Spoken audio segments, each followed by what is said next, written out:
Welcome to Sports Science Insight, the channel where we break down new scientific studies and turn research into practical knowledge for training, recovery, and human performance. Today, we are looking at the article Optimizing Athletic Performance and Safety with Wearable Technology. This article was published in the Video Journal of Sports Medicine in 2026 by VanBibber and colleagues. The question is simple. Are wearable technologies just performance gadgets? Or can they actually help protect athletes? Wearables are becoming smaller, stronger, and more capable. They can track movement, workload, heart rate, temperature, muscle oxygenation, and recovery trends. But the most important point is not just collecting data. The real challenge is turning data into better decisions. In this video, we will look at how wearable technology can be used to monitor athletes, guide training, support rehabilitation, and improve safety.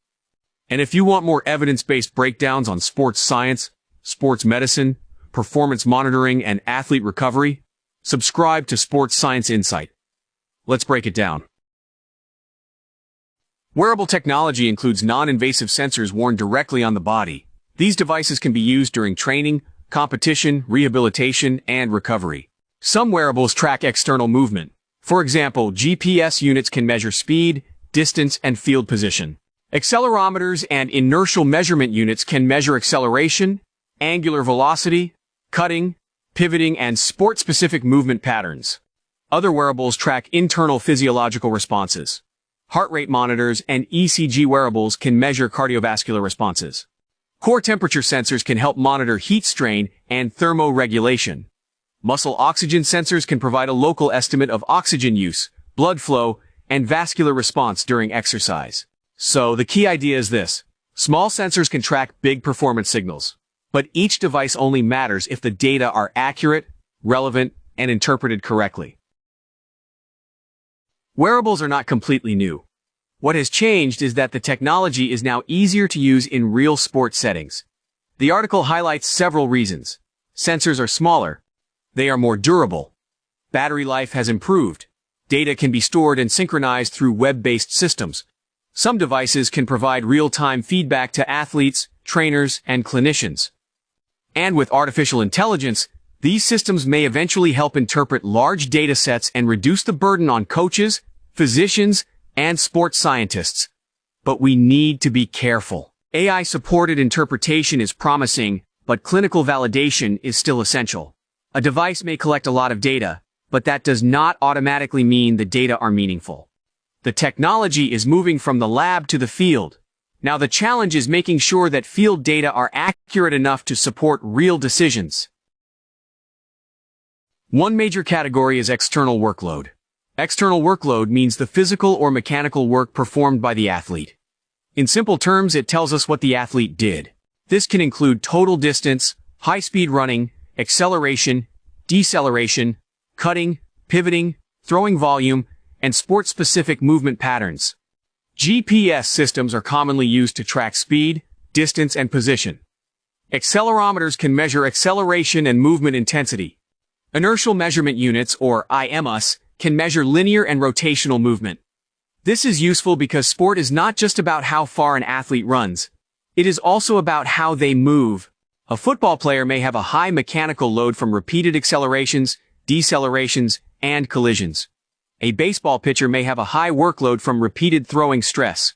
A basketball player may accumulate load from jumps, cuts, and rapid changes of direction. External workload tells us what the athlete did, but it does not tell the whole story. For that, we also need internal workload. Internal workload describes the athlete's physiological response to external workload and environmental conditions. In simple terms, external workload is what the athlete did. Internal workload is how the athlete responded. Two athletes can complete the same training session, but their bodies may respond differently. One may tolerate it well. Another may show signs of fatigue, heat stress, or poor recovery. Wearables can help monitor cardiovascular responses, such as heart rate, resting heart rate variability, and arrhythmia-related signals. These variables are often linked to health, recovery, fatigue, and performance readiness. Some devices can also monitor core body temperature. This may be important during heat exposure, heat acclimation, cooling strategies, and prevention of heat-related illness. The article also discusses training impulse response, which tries to understand how an athlete responds to exercise and how that response may predict future performance. So internal workload adds context. It helps answer a deeper question. Not only how much work was done, but how costly was that work for this athlete? Newer wearable technologies are also moving beyond whole-body signals. They can track more local physiological responses. One example is muscle oxygen saturation, often called SMO2. Muscle oxygen saturation gives information about local oxygen use in the working muscle. It reflects factors such as vascular tone, blood flow, and the binding and unbinding of oxygen to hemoglobin.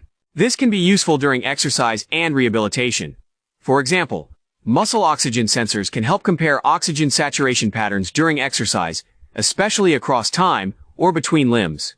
After surgery or injury, clinicians may compare a recovering limb with a healthy limb. They may also track one athlete over time to see whether local physiology is returning toward normal patterns. The article also discusses nitric oxide as an emerging parameter related to blood cell and vascular physiology. But these technologies still need careful interpretation. A curve on a screen is not a diagnosis by itself. It is a signal that needs context. The practical message is, recovery can be tracked inside the working muscle, but the data must be interpreted carefully. One of the most important uses of wearable technology is load management. The article describes how wearable data have been used in the National Football League to monitor workload and injury risk. In this context, athletes can be monitored through acceleration, GPS-based metrics, total work, and real-time workload patterns. The key idea is not only the total load. The timing of load changes also matters. Higher workload patterns and sudden acute to chronic workload changes have been associated with soft tissue injury risk.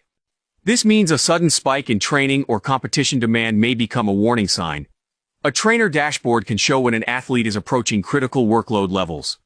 This may allow staff to adjust training, reduce unnecessary risk, or intervene before performance drops or injury risk increases.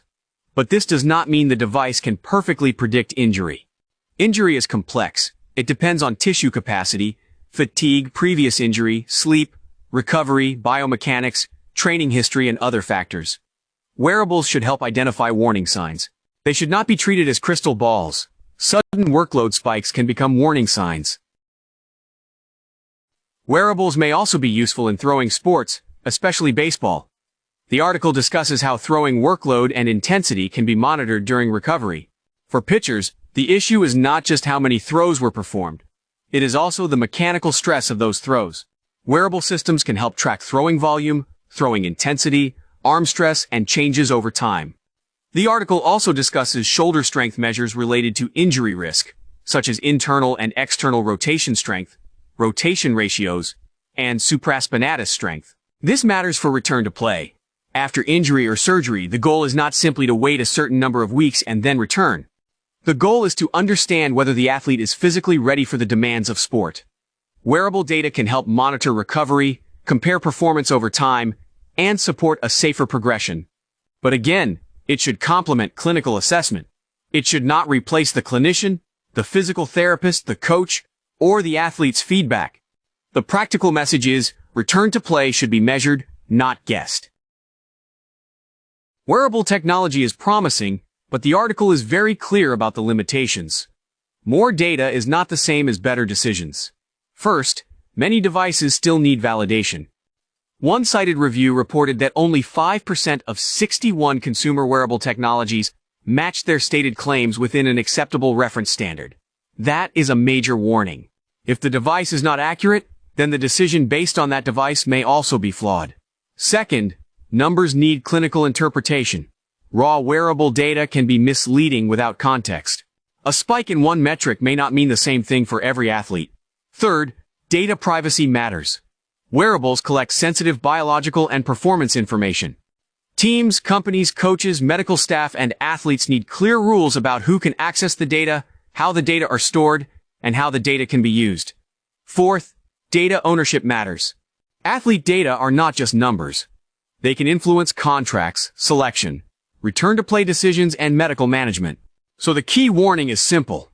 More data is not the same as better decisions. So what should we take from this article?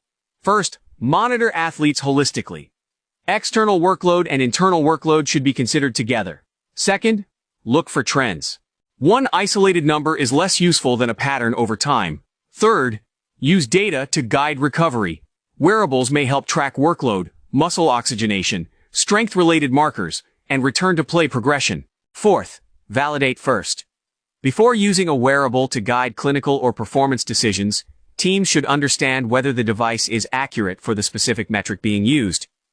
Fifth, protect the athlete. Teams need clear rules for privacy, data access, and athlete data ownership.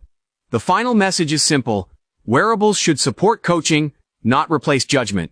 Technology can help us see more, but better decisions still require scientific validation, clinical reasoning, coaching experience, and respect for the athlete. If this video helped you understand the role of wearable technology in sports, subscribe to Sports Science Insight. Here we analyze new scientific studies and turn them into practical knowledge for athletes, coaches, students, clinicians, and anyone interested in evidence-based performance. Leave your comment below.